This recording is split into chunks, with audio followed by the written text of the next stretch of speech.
금융선물 쪽을 좀 더 자세히 알아보도록 하겠습니다. 금융선물 쪽에 주요 상품들을 나열을 해봤는데요. CME에서 거래되고 있는 통화, 지수 많이들 들어보신 거죠? 예, 통화 쪽은 뭐 오스트레일리안 달러라든가 영국 파운드, 그다음에 유로 이런 것들이 있고요.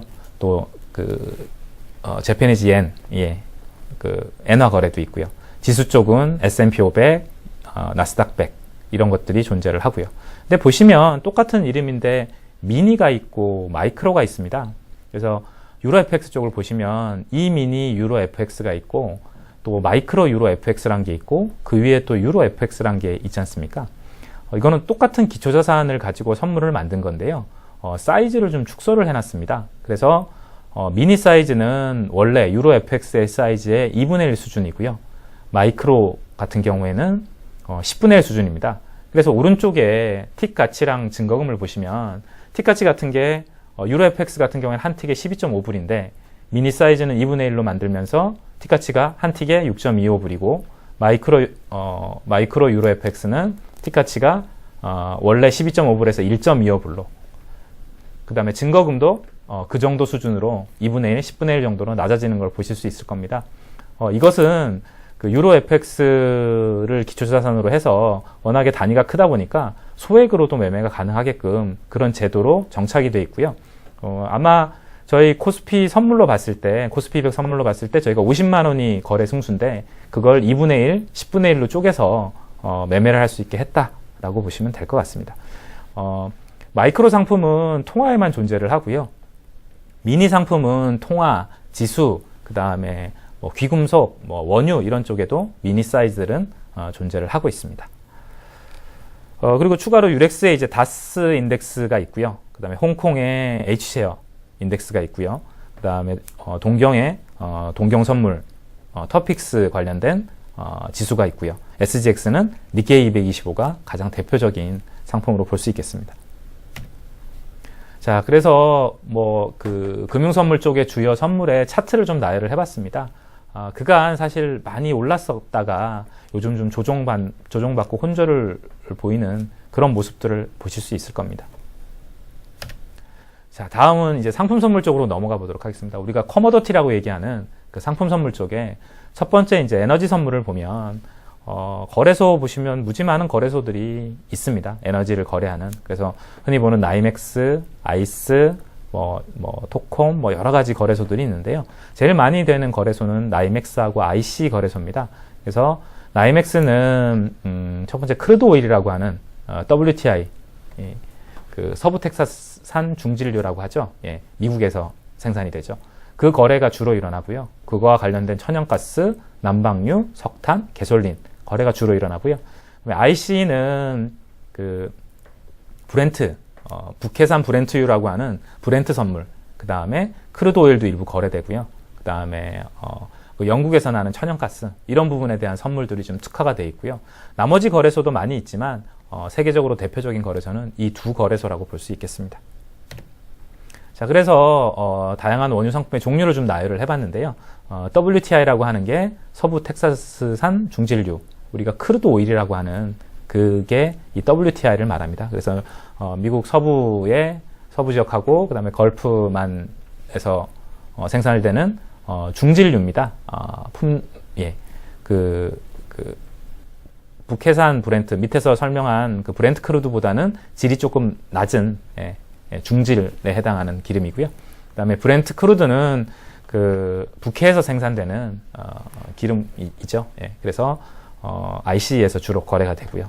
그다음 우리나라에 이제 흔히 우리가 쓰는 기름은 사실 두바이산인데 두바이산은 선물이 많이 발달되지 못했습니다. 왜냐하면 두바이산들은 대부분 선도 거래가 이루어지고 계획된 물량을 생산을 하기 때문에 선물 상품이 이렇게 발달되지 않았습니다. 그래서 원유 쪽은 WTI하고 브렌트 이 두 개가 대표적인 그 원유 상품이 되겠습니다.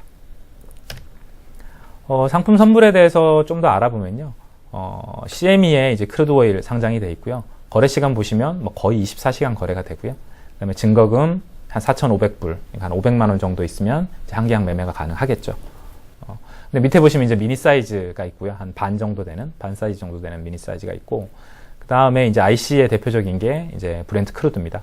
근데 밑에 차트 보시면 그 똑같은 WTI, 브렌트 다 그 원유와 관련된 거지만 흐름들이 좀 다르지 않습니까? 그죠? 그래서 지역별로 그 어떤 특성들 때문에 이 동일한 원유라 하더라도 이 차트 그림들이 좀 달라지게 되고요. 그거에 따라서 영향을 많이 받습니다. 그래서 한때는 뭐 지금도 마찬가지지만 그 이 두 유종 간의 스프레드를 이용해서 거래를 하는 기법이 또 한동안 유행하기도 했습니다. 지금도 유효하고요. 자, 다음은 귀금속 선물입니다. 귀금속이라 하면 아마도 가장 그 많이 알려진 게 금이겠죠. 그래서 국내에서 금을 투자하려면 흔히 많이 알려진 게 그 은행의 골드뱅킹에 가입을 하거나 금 관련된 펀드에 가입을 하거나 이런 것들이 가장 많이 알려져 있는데요. 사실은 고객께서 직접 시세를 보면서 실시간으로 매매할 수 있는 거는 선물 매매가 가장 어떻게 보면 유용한 수단이 될 수도 있거든요. 그래서 골드뱅킹이나 금펀드 같은 경우에는 환매를 하는데 시간이 많이 걸리고 또 직접적으로 이제 시세를 반영시켜서 그 환매를 하기가 또는 매도를 하기가 쉽지 않은데요.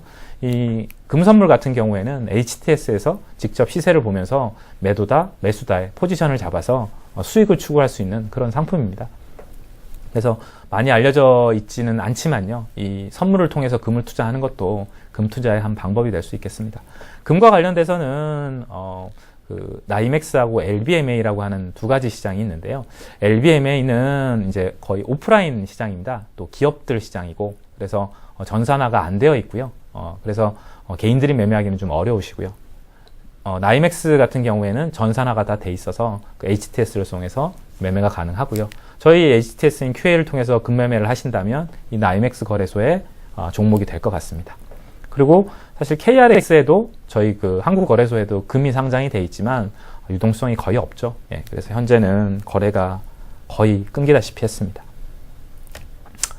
예, 금 쪽 보면은 뭐 골드, 실버, 그다음에 팔라디움, 팔라티움, 이게 백금, 이런 것들을 얘기하는 거고요. 금 같은 경우에는 증거금이 한 7,000불 정도 됩니다.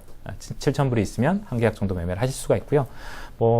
금이 한동안 많이 포커싱을 받았다가 사실 이제는 이게 안전수단이냐 아니냐 이런 문제들이 계속 불거지고 있고요. 차트를 보시더라도 많은 하락폭을 기록을 하고 있죠. 그렇지만 선물 매매의 특징 중에 하나가 뭐냐면 올라도 수익이 날 수 있고 내려도 수익이 날 수 있죠. 왜냐하면 선물은 매도 포지션을 취할 수도 있고 매수 포지션도 취할 수 있기 때문에 가격이 내린다 하더라도 수익이 날 수 있는 기회가 있는 거죠.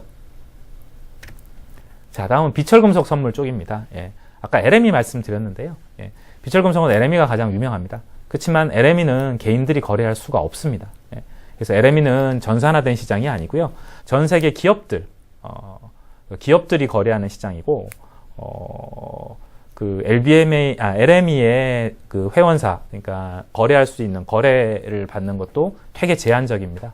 그래서 전 세계 시장에 많은 부분들을 거래를 하고 있지만 이 LME를 통해서 개인들이 매매할 수는 없고요. 개인들이 매매할 수 있는 거는 그 코맥스, 뉴욕에 있는 거래소에 그 구리 시장이 있습니다. 그래서 저희 HTS에 보여드리는 건 코맥스 시장의 구리 시세고요. 역시 LME 시세가 기준이 되니까 거기에 연동이 되겠죠. 그리고 도쿄나 상해나 뭄바이 같은 데도 구리 거래가 있는데요. 이 코맥스랑 LME가 가장 거래가 많이 되는 그런 시장으로 보시면 되겠습니다. 예, 비철금속 쪽에 좀 차트를 한번 보여드리겠습니다. 지금 커머더티 시황 자체가 대부분 혼조세, 별로 그렇게 좋지는 못한 상황이어서 아시다시피 다 좀 혼조세를 보이고 있습니다. 자, 다음은 농축산물 거래소인데요. 농축산물은 농축산물이라고 얘기하는 콘이라든가 옥수수라든가 대두라든가 밀이라든가 이런 것과 그다음에 소프트라고 얘기하는 코코아, 코튼, 슈가, 커피 이런 것들을 이제 소프트라고 얘기하는데요. 크게 이렇게 두 가지 분류로 나눠집니다. 그래서 농축산물 쪽은 CBOT라고 하는 시카고 거래소에 있는 거래소가 가장 유명하고요. 그래서 옥수수나 대두나 밀이나 그다음에 라이브 캐틀, 그다음에 냉동육 이런 것까지도 다 거래가 되는 CBOT 거래소가 있고요. 소프트라고 얘기하는 코코아, 그다음에 면화, 그다음에 설탕, 커피, 그다음에 오렌지 주스 이런 것들이 아이스 거래소에서 거래가 되고요. 이런 식으로 농축산물 안에서도 좀 거래소가 분리가 되어 있습니다. 증거금이랑 거래 시간들 쭉 보시면, 유럽 시장은 새벽 3시 정도에 끝나는 걸로 돼 있고, 각 상품마다, 그 증거금들이 정해져 있습니다. 해외 선물은, 증거금을 잠깐 말씀드리면 해외 선물은 정액 증거금입니다. 그래서, 계약당 한 계약을 매매하기 위해서는 얼마의 정액 증거금이 있어야 된다는 게 정해져 있고요.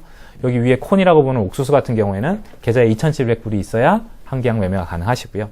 코코아 같은 경우에는 1,375불이 있어야 거래가 가능하시게 됩니다. 여전히 아까 말씀드렸지만 그 농축산물 쪽도 역시 커머더티에 포함되기 때문에 가격이 많이 하락하거나 아니면 혼조세를 보이는 그런 모습들을 보고 있습니다. 자, 그래서 대표 상품 명세를 한번 좀 뽑아봤습니다. 많은 상품들이 있겠지만 각 종류별로 한번 뽑아봤는데요. 일단은 CME 거래소 같은 경우에 가장 많이 되는 게 통화 쪽은 이제 유로, 그 다음에 옌, 그 다음에 파운드, 이게 가장 많이 되고요. 왜 달러가 없지? 하고 하실 수도 있는데요. 이 유로, 재팬, 이 파운드가 전부 다 달러 대비한 가격입니다. 그래서 달러는 기본이 되고요. 그거 대비 유로의 방향, 그거 대비 엔화의 방향, 그거 대비 파운드의 방향, 그런 것들을 이제 선물로서 매매를 하는 게 통화 시장이고요.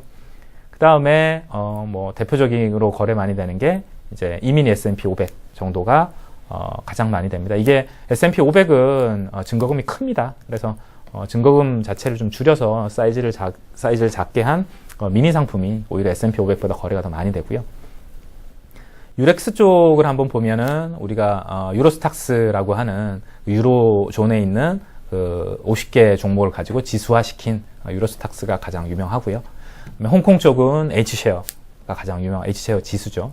지수 선물이 가장 유명하고, SGX는 그 FTSE 차이나 A50, 중국 그 50 종목을 가지고 지수화시킨 차이나 A50이 유명하고요. 그 다음에 CBOT 쪽은 10년물 국채 정도가 가장 거래량이 많습니다. 그 다음에 이제 그 커머더티 쪽으로 넘어오면 나이맥스 쪽은 그 크루드 오일, 그 다음에 내추럴 가스, 그 다음에 금, 은, 그 다음에 구리, 이 정도가 이제 거래가 가장 많고요. 그 다음에 CBOT 쪽 추가로 말씀드리면 이제 농산물 쪽에 콘하고 옥수수하고, 그 다음에 소이빈, 대두, 콩이죠. 그 다음에 밀, 이 정도가 거래가 가장 많이 되고요. 보시면 그 통화와 계약 단위와 틱과 틱 가치를 좀 나열을 해봤고요. 증거금도 어떤 것은 원래 사이즈의 1%부터 많게는 8%, 9%까지 증거금이 산출이 되고요. 증거금은 한번 정해지면 안 바뀌는 게 아니라 매월 또는 필요에 따라서 거래소에서 공지를 하게 되고요. 그거에 따라서 증거금이 계속 바뀌게 됩니다. 그리고 레버리지를 보시면 적게는 한 10배 정도에서 많게는 90배까지도 레버리지가 일어나는 거죠. 레버리지는 적은 자금으로, 레버리지가 크다 그러면 적은 자금으로 많은 어떤 그 매매를 할 수 있다고 볼 수 있는데요. 그걸 장점이라고 볼 수는 없겠죠. 레버리지는 양날의 칼입니다. 적은 비용으로 많은 그 수익을 창출할 수 있는 기회가 있는 반면에 또 많은 손실을 볼 수도 있는 거기 때문에 레버리지가 크다고 그게 장점이 될 수는 없겠죠.